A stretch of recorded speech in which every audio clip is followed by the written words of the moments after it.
Tudo jóia, pessoal? Aqui é Thiago Lucon.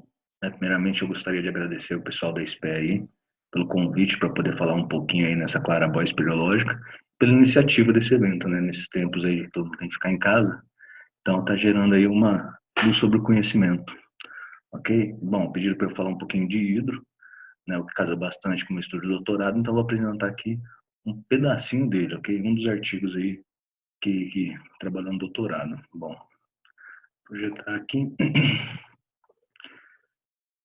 Então tá aí, pessoal. Meu estudo de doutorado foi realizado pelo Programa de Pós-Graduação em Revolução Crustal e Recursos Naturais, do Departamento de Geologia da Universidade Federal de Ouro Preto. Ele está intitulado aí de Comportamento Hidrogeoquímico da Região Kárstica do Alto São Francisco, implicações associadas a sazonalidades, ciclo de contaminantes, áreas de recarga, descarga e comunicações hidráulicas. Como eu falei, né, o estudo é grande, então eu vou apresentar um pouquinho. A parte de ciclo de contaminantes e áreas de recarga, descarga e comunicações hidráulicas eu vou deixar para uma próxima apresentação.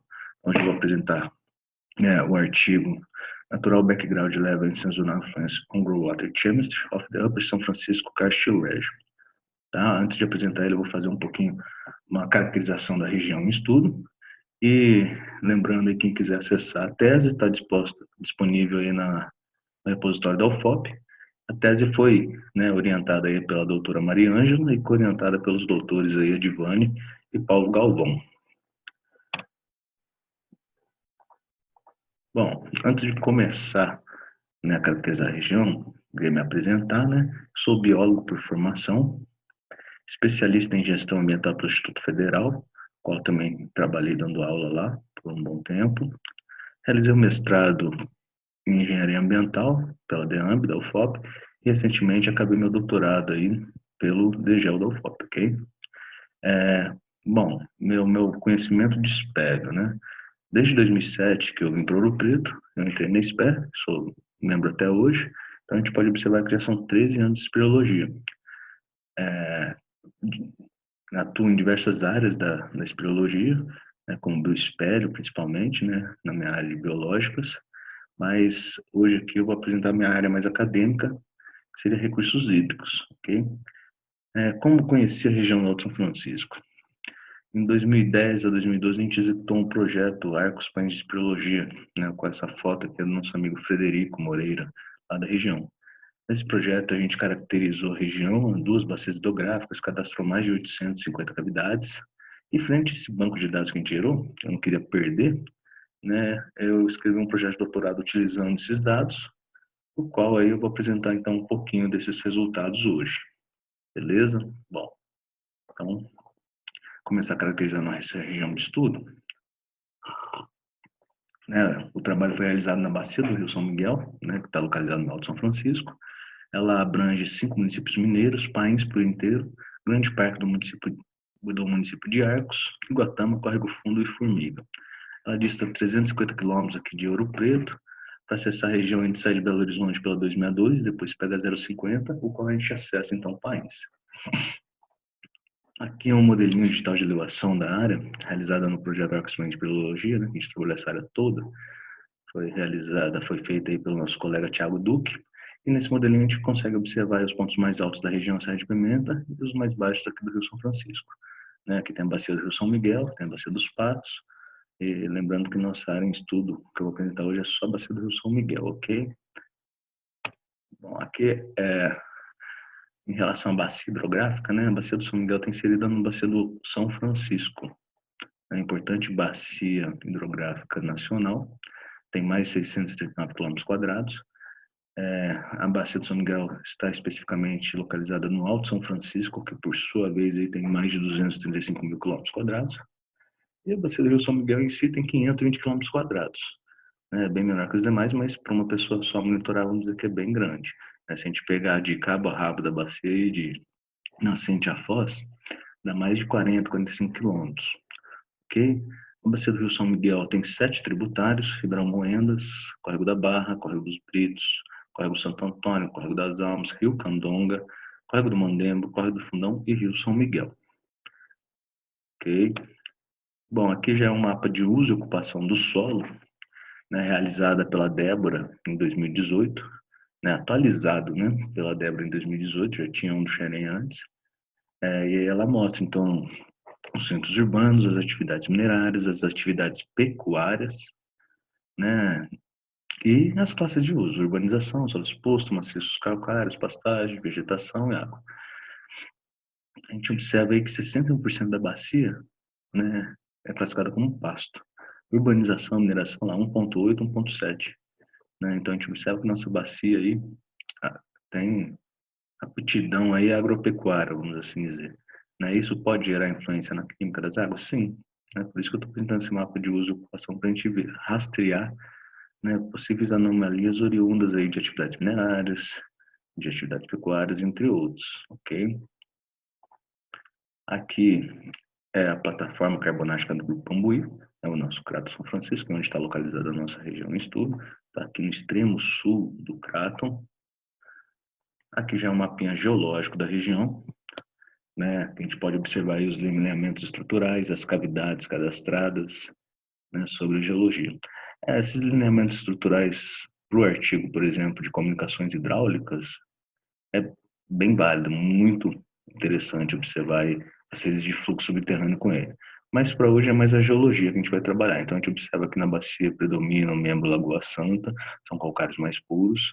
A leste a gente tem ali o membro Pedro Leopoldo, calcários mais impuros, embasamento granítico.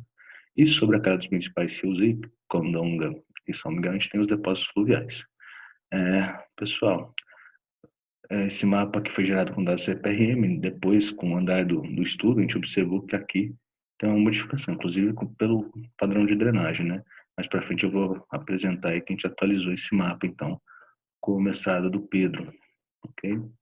Bom, o hidrogeológico é bem parecido, né? A gente tem o predomínio do aquífero kárstico, né? No membro Lagoa Santa, Pedro Leopoldo kárstico fissural, o fissural no embasamento e o sistema aquífero granular poroso na calha dos principais rios. Bom, aqui começo a apresentar a metodologia que eu realizei para fazer o estudo. A gente aferiu um total de 89 pontos de monitoramento.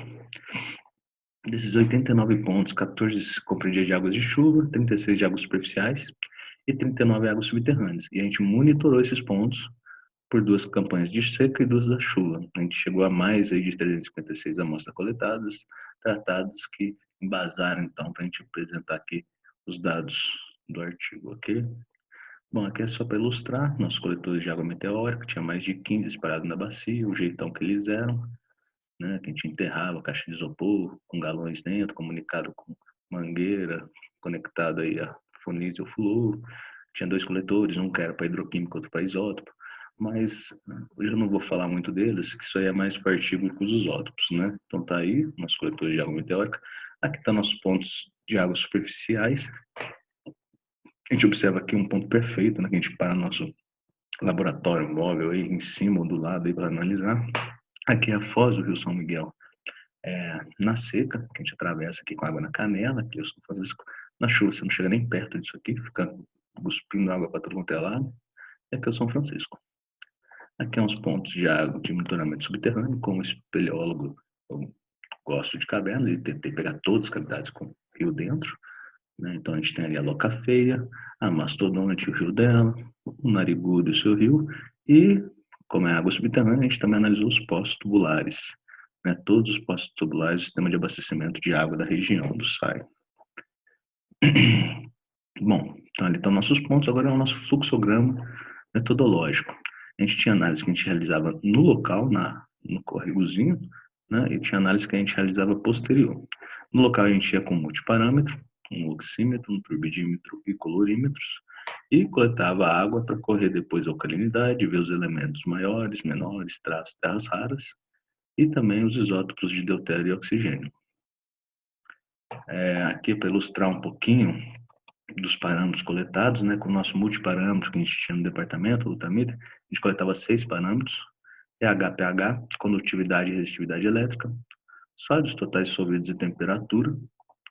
Aqui nossos colorímetros, que a gente conseguia mensurar aí a concentração de nitritos, nitratos, sulfatos, fosfatos e cloretos, né? O clorímetro, o funcionamento dele, né, para cada reagente tem uma receitinha, que você vai pôr o reagente, sacudir, deixar parado, sacode de novo, que daí vai adquirir uma coloração, você vai colocar então esse potinho no colorímetro, ele vai falar a concentração de um determinado elemento que você está analisando. Ok? Mais ou menos assim o funcionamento deles. E aqui a gente tem um oxímetro, para pegar o oxigênio dissolvido das águas.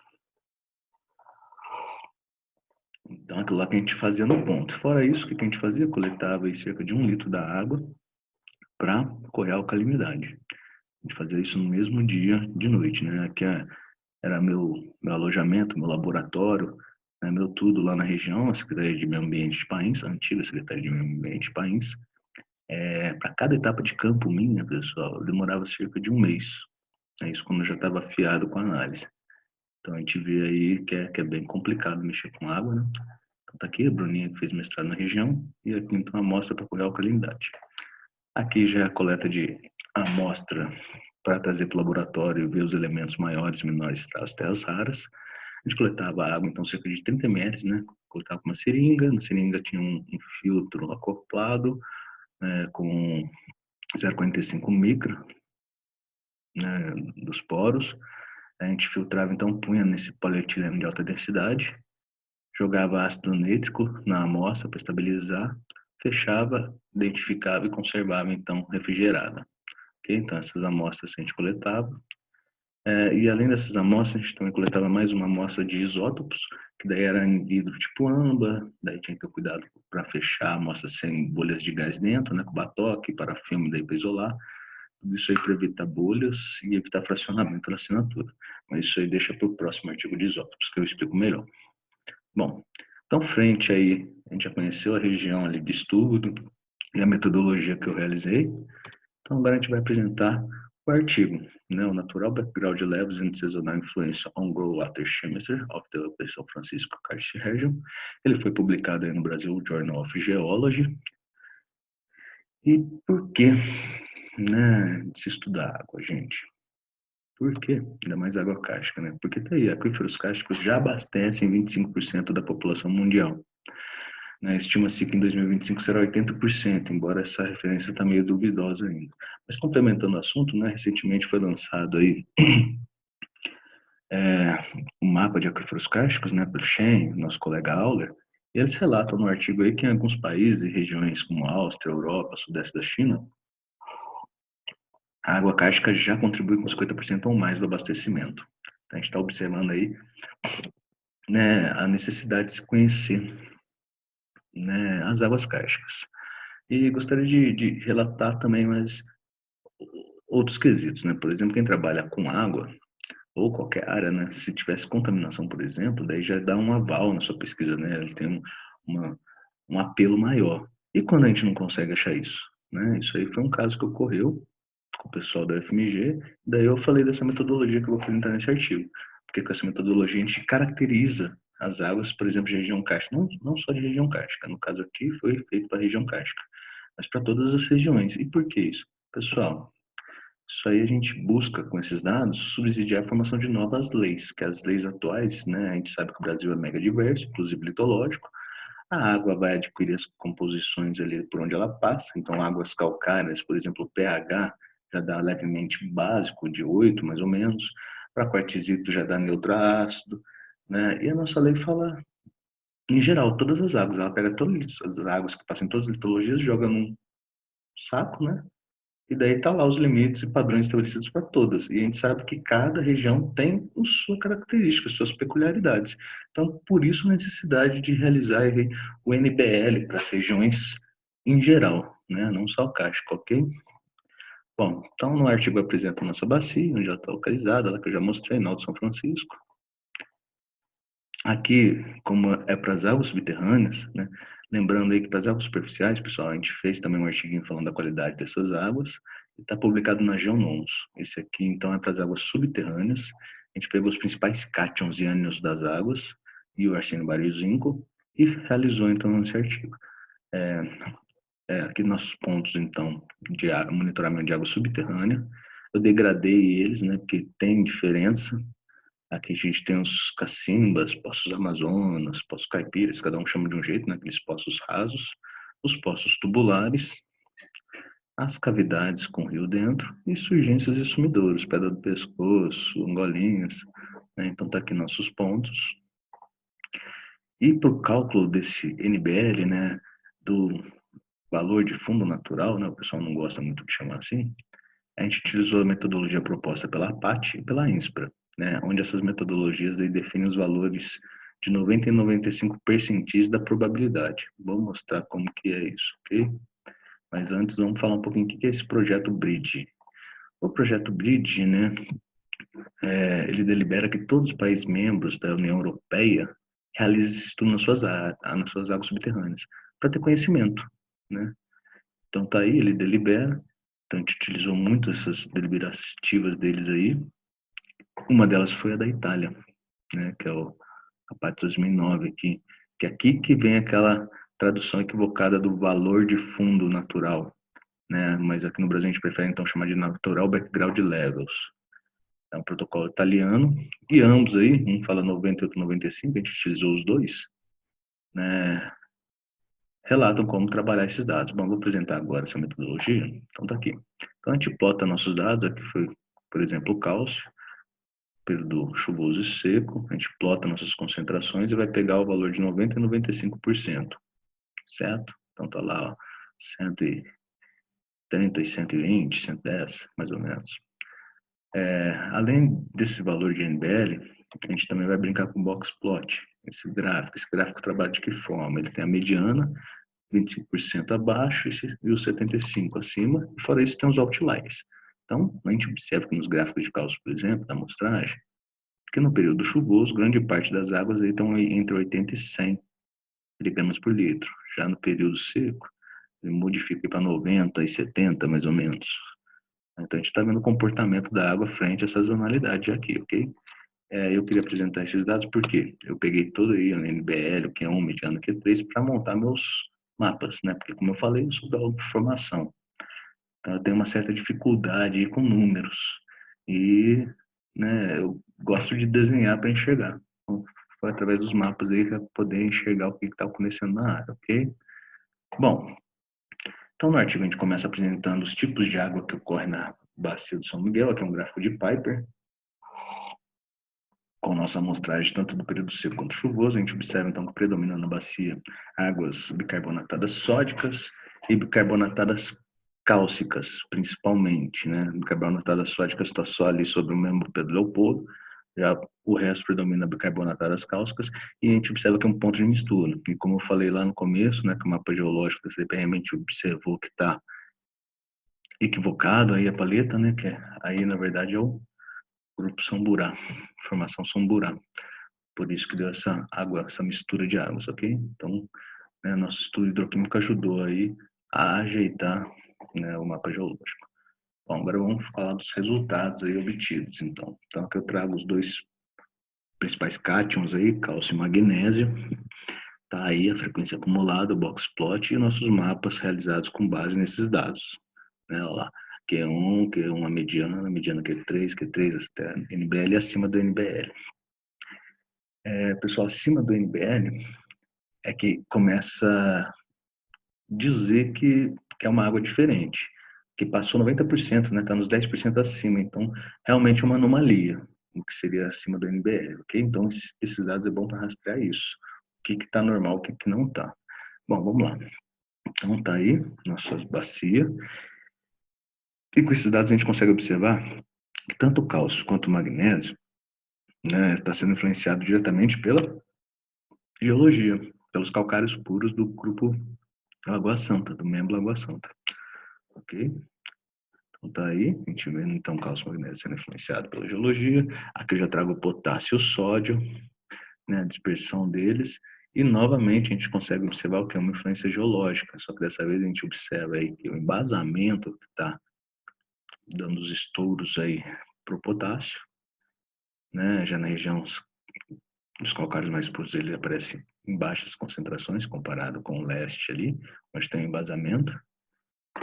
O sódio também a gente observa a influência geológica, também repelindo aí, vamos assim dizer, os calcários mais puros, apresentando então ali para o embasamento e o leste, os calcários mais impuros. Então, a gente já viu esses cátions, agora a gente vai entrar um pouquinho nos ânions. O bicarbonato está diretamente relacionado também com a geologia, os maiores valores vai estar diretamente relacionado aos maiores valores de cálcio e magnésio, os calcários mais puros. E o sulfato também tem a sua influência geológica para a região. Né? Na região, pessoal, intercalado com calcário, a gente observa muita presença de galena. Galena daí, querendo ou não, vai soltar aí uma pirita, alguma coisa assim, que vai influenciar no sulfato. Então, a gente observa aí o sulfato, a dispersão dele pela bacia. Né? Em geral, né, em baixas concentrações, se for ver, isso tudo, então, oriundo dessas rochas intercaladas ao calcário. Ok? Bom, agora a gente vem com nitrato e cloreto. Né? Ambos ânions aqui, eles indicam anomalias antrópicas, né? Então tá aí, ó. A gente observa que as maiores concentrações de nitrato sempre estão relacionadas ao quê? Atividades pecuárias, fazenda canaã, fazenda fundão. Né? Nitrato a gente dá estouro dos nitratos, por exemplo, em esgoto. Então aqui a gente observa a falta de um tratamento adequado desses dejetos, né? Porque está dando influência aí na qualidade dessas águas, né? A pecuária. E o cloreto, mesma coisa lá, na fazenda canaã, na fazenda fundão. Também diretamente relacionado com a atividade antrópica aí, principalmente pecuária para essa região, beleza? Bom, agora o fosfato, o último ânion, e depois eu vou falar do arsênio e bário e zinco, outros elementos traços aí que eu trouxe. Bom, fosfato, novamente, também influência antrópica, né? Ele dá o estouro aí em leitura quando tem esgoto. A gente observa aí que, novamente, aqui é a fazenda Cerradão, e perto dessa região tem um lixão. Então, pode ser até o lixão sendo influenciado aí, gerando essa influência nas águas subterrâneas, ok? E aqui, ó, fazenda Canaã, fazenda Fundão, sempre dando estouros aí de fosfato. Então, a gente observa aí que por mais que a bacia predomine 61% de pastagem, muito pouco, né, urbanizado, as atividades agropecuárias tá gerando aí anomalias, né? A gente tinha aqui que melhor ajeitar aí os dejetos, o despejo desses dejetos dessa região. Bom, já o zinco a gente observa então uma influência geológica, né, sendo que os maiores valores de zinco a gente observa aí sendo influenciado pela geologia, ocorrendo a leste, pelo embasamento e o membro Pedro Leopoldo.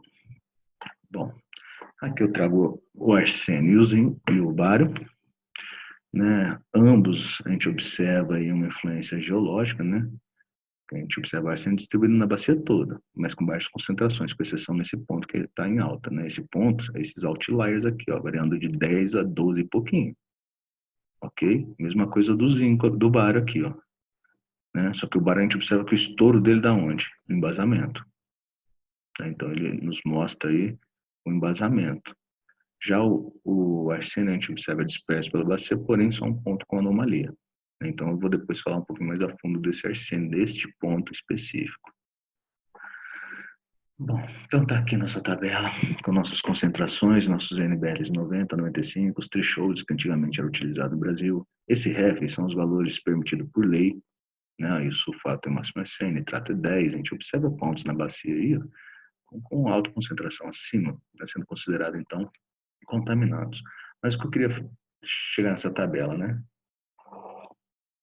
Como a gente está aplicando essa metodologia aí do NBL 90 e 95, eu peguei os dados lá da Irlanda, do TED, né? Porque o TED, a partir desse NBL 95, ele consegue classificar os tipos de aquífero e também a litologia ocorrente a partir da água. Então eu peguei meu NBL 95, para falar a mesma língua dele, tá aqui. Com esses valores eu comparei com o TED e deu lá que nosso aquífero, então, da região cárstica do São Francisco é um aquífero não confinado, ótimo, tá batendo, e se trata de calcários puros. Né? Então a gente observa aí que a metodologia está redonda, a gente consegue comparar aí carbonatos, né, águas calcárias aí, de diferentes países, né, como Irlanda e Brasil. Beleza. Então vamos um pouquinho mais além. Aqui é o arsênio barizinco, né, que eu trouxe também nesse estudo, e que eu queria chegar no arsênio que eu comentei lá. A gente tinha observado que ele apresenta disperso na bacia toda, mas em baixas concentrações. Mas naquele ponto específico, olha lá, está de 10 a 12, acima da lei permitida, né, acima do permitido por lei. Ou seja, é uma área contaminada e por arsênio. E a gente foi investigar o porquê disso, né, porque está acontecendo isso daí, lá fazendo os Messias, a gente conversou bastante com o proprietário, ele comentou que o pai, avô, a geração toda ali da família dele sempre pegava as embalagens de agrotóxico e jogava nas dolinas, né? Seria o lixão deles ali, as dolinas. E a gente tem que lembrar que o agrotóxico tem em sua composição material pesado. E isso aí tem, então, metal pesado. Isso, então, tem arsênio. Então, a gente está, né, vendo que tem ali o arsênio na bacia, porém, nesse ponto aí, é uma contribuição diretamente antrópica, né, da disposição inadequada desses resíduos, ok? Bom, então, chegando nos finalmente, né, o que esse artigo trouxe? Aqui estão os principais elementos das águas, a parte positiva e negativa, cátions e ânions, e o arsênio, bário e zinco. A gente observa aí a possível origem. Então, cálcio e magnésio, a gente vê que é geológico. Mas a mineração pode contribuir aumentando, porque o que era um maciço calcário, a mineração vai quebrando, aumentando a lixiviação, né? Então vai aumentando a concentração desses elementos na água. Beleza? Então tá aí, cálcio magnésio natural, podendo ser influenciado com minerações, por exemplo. Fosfato antropogênico, cloreto, nitrato antropogênico, o arsênio. A gente viu que é natural, porém naquele ponto lá, a gente observa então uma contribuição antropogênica também. Aqui a gente vê as possíveis origens das anomalias, né? Tá lá a disposição inadequada de pesticida, que a gente pôs o arsênio, e aqui está a influência da sazonalidade, como ele se comporta frente a secas e chuvas, né? Então o cálcio aumenta, né? O fosfato diminui, é lavado, o arsênio aumenta com a chuva. Então a gente consegue observar quando o elemento vai poder aumentar muito, que pode gerar alguma algum problema, né? No caso do arsênio, por exemplo. Então, no caso do arsênio naquela região lá, seria interessante evitar ao máximo aí a coleta daquela água. Mas se coletar, dá preferência para a época seca, que está mais baixa concentração, por exemplo. Né? Então, só para a gente ver aí como que a gente trabalha com esses dados e como vai aprendendo. Bom, complementando o assunto aqui, gente, isso aqui é um material muito interessante da Irlanda, que foi o que me ajudou muito para realizar esse artigo. Né? Nesse livro aqui, ele pega toda a Irlanda e calcula todos os backgrounds, né, os NBLs para todos os elementos químicos. Então, aqui eu vou trazer só um exemplo, aí, o bicarbonato. Está toda a litologia aí da Irlanda, todos os pontos desde monitoramento, os boxplots, daí ele classifica a litologia, né, por isso que ele conseguiu classificar a partir da concentração nas águas aí dos elementos, ele classifica a litologia para cada elemento, né, me ajudou muito. E como a gente trouxe a metodologia para o Brasil, né, como eu comentei também, a gente sempre, quem trabalha com água, solo, né, se tiver contaminado, dá um boom na nossa pesquisa. E quando não está, o que a gente vai falar? Bom, foi o caso do colega aí, Frederico, da UFMG, que ele falou, nossa, mas está normal, está redondo. Eu falei, faz uma prova background e leva, vamos começar a discutir, que é outra região cártica brasileira. Então a gente fez também lá para a região NBL, para a região de Lagoa Santa, e tá, né, essa metodologia está redondinha. A gente tem que expandir ela aí para regiões quartzíticas, né, pegar lá, por exemplo, então, de Bitpox, será interessante para a gente começar a validar essas outras metodologias, coisas todas. Então tá aí, né, mais uma bibliografia para quem quiser dar uma lida. Bom, pessoal, por hoje acho que é só, né? Falei só de NBL, depois a gente vai falar de ciclo de contaminante, que é muito interessante, o artigo do Cadmo, e também dos isótopos com os fluxos subterrâneos, né? A gente conseguiu achar mais de 8 quilômetros de rios subterrâneos na região. E aqui agradecendo as entidades que nos ajudaram a divulgar o estudo, publicar artigos com equipamentos e tudo mais. Ok? Muito obrigado, então. Segue meu contato. E qualquer dúvida aí, é só mandar que a gente tenta sanar, ok?